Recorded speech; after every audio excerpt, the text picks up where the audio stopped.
my gosh, I'm really excited for this upcoming week. We are going to be talking about motion and movement and art, and we're going to be doing several projects based on it. So I hope you enjoy this week's projects as much as I do. Today's project is going to be a flip book. I'm going to give you a short presentation on motion magic, and then we're going to get right into it. I hope you enjoy. We're going to be talking about movement and motion in the art world. So we're going to talk a little bit about how the eye sees movement. And here is a diagram of the eye. And you can see that the image goes in through the pupil. The pupil's also great because it will get bigger or smaller depending upon how much light is available. And that helps to protect the eye and allows you to see better. So the image goes in through the pupil and it projects onto the back of the eye. Interesting little note, it projects back upside down. And then the optic nerve will grab it and bring it to your brain so your brain can then interpret it. All right. So in the art world, especially like movie making, there's this whole thing about how you see things in movement.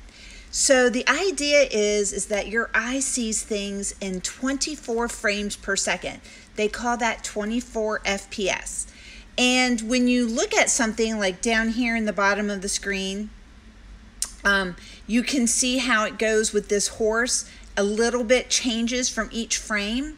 And imagine your eye is taking 24 individual snapshots, and then it's able to see the movement from those. There are some people who feel that movies would be better if they were shot in 48 frames per second. So normally in a movie frame, if you stop any frame in particular, you might see a blurry image, like in the birds. And in this one, the girl has stood still, but it's kind of been like a fast motion kind of capture to get the blurriness in the background here. The Hobbit was shot in 48 frames per second. So we have Peter Jackson here who really believes that to make things look super crisp and sharp, almost that 4 HD that we've been hearing a lot about, you need to have many, many more frames than just 24. There are lots of art projects you can do with this in the elementary classroom. Thermotropes, zoetropes, kinetic art, stop motion, flip book, and the awesome fliporamas. We're going to be doing some of those this week. Our first project is going to be with a flip book. Things you're going to need for this lesson are several sheets of paper, stapler, pencil, scissors, or you could choose a book that your parents don't mind you writing in. This book is a good book. I love it, but the problem with this one is that the writing is really close to the edge here, and there's not a lot of space between the writing and the edge. So this would not be a good book for using. And you do have to make sure that you don't mind your parents don't mind you using the book. This one has a good chunk of space down here near the bottom, so this would be a good book to do this in. But if your parents say, oh no, don't write in books, then you can't do that. You have to do it using materials I have here. All right, so the first thing that you're going to need to do is we will need to go ahead and fold several sheets of paper in half. And while we have this nice line here, I think I'm going to go ahead and cut it.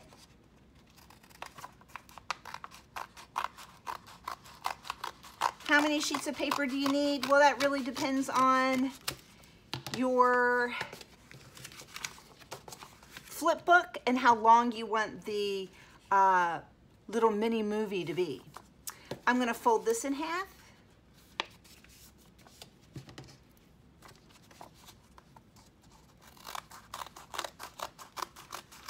And cut it. Fold this in half and cut it.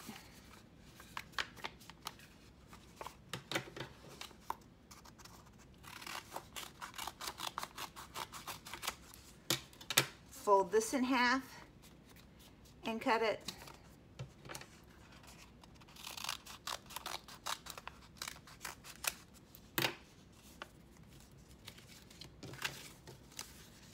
Fold this in half.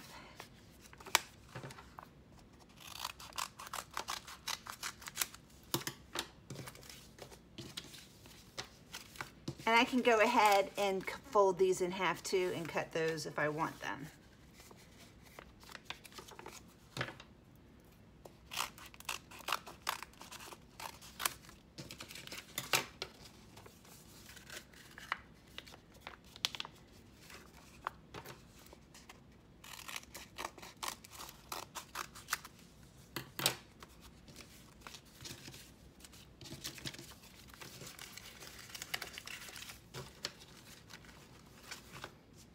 All right, the next thing that I want to do is I really want to make sure, if possible, I kind of stagger these a little bit. So I like to lay them in a very particular order. All right, so I've got one here and I'm gonna put the next one so I can just see just a little bit of the bottom one showing from underneath it.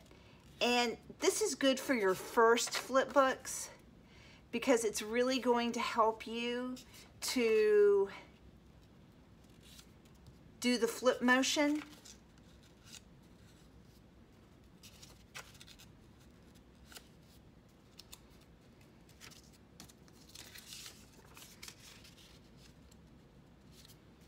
And maybe for the first flip book, just to show you how this is done, I'm just gonna leave it like this, okay?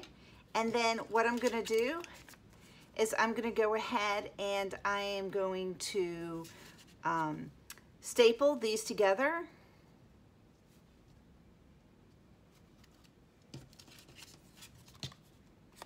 Make sure you get all the pages in here.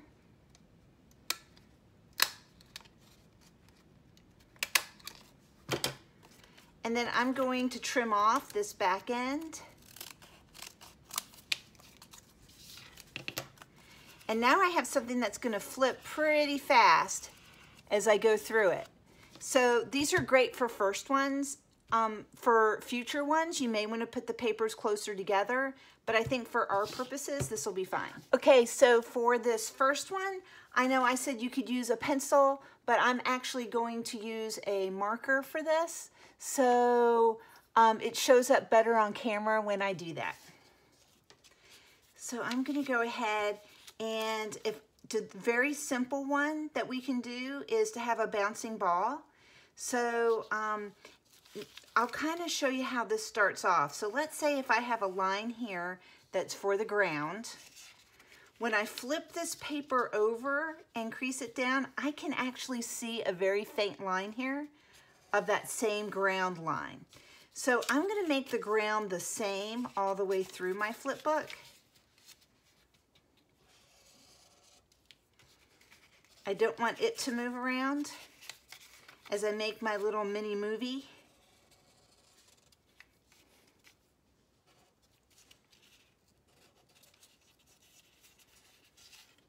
Sure, that goes all the way to the edge. Yay, okay.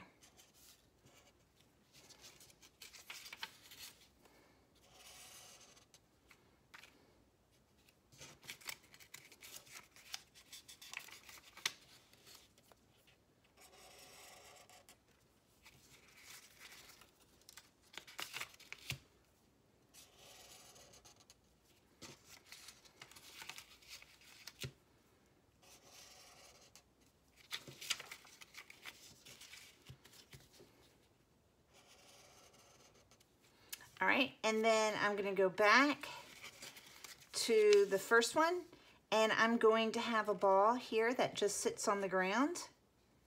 Hey, maybe I'll color it in, why not? And then in the next one, I can see the shadow of the ball, but I'm gonna move it up a little bit. Color it in. I can see the shadow, so I'm gonna move it up a little bit.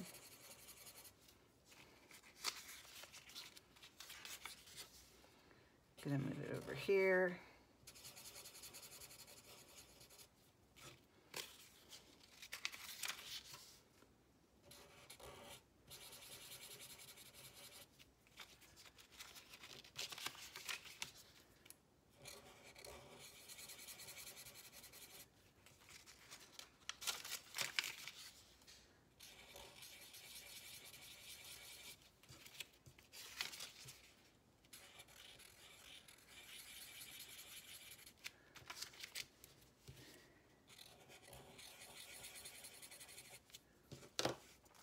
So now I have on each of the pages, it's moved slightly to a different location. So when you flip through it pretty fast, you should be able to see a moving black ball going across here. If I want to add other things in the picture, like maybe I'll add a cloud that moves across the sky, I would probably want to start though on that bottom one so I can see underneath it.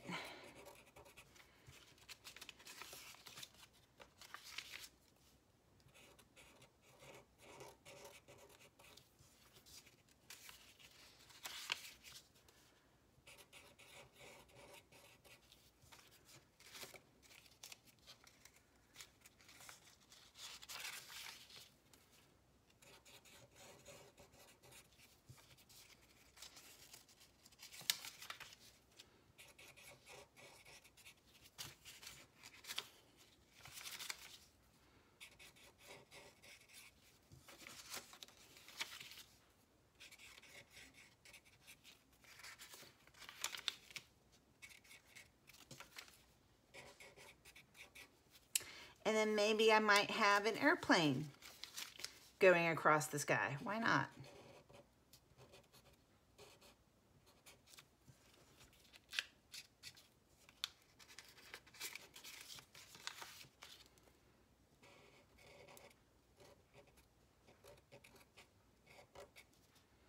Maybe it's one of our awesome blue angels.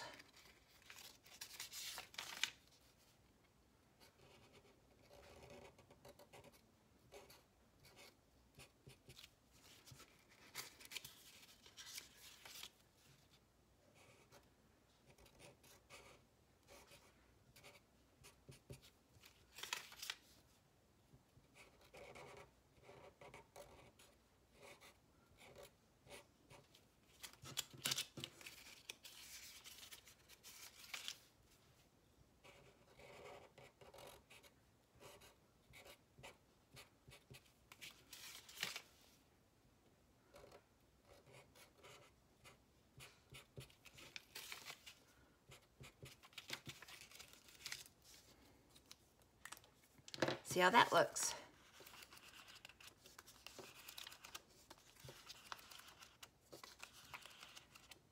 All right, I think you get the idea of how to do this now.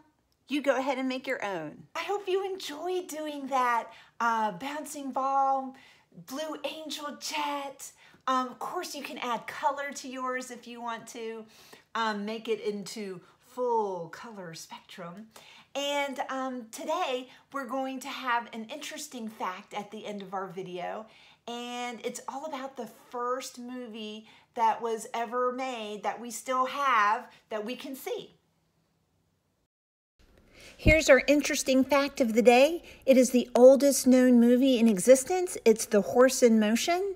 It was made in 1878, and it was a groundbreaking motion photography which was accomplished by using multiple cameras and assembling the individual pictures into a single motion picture.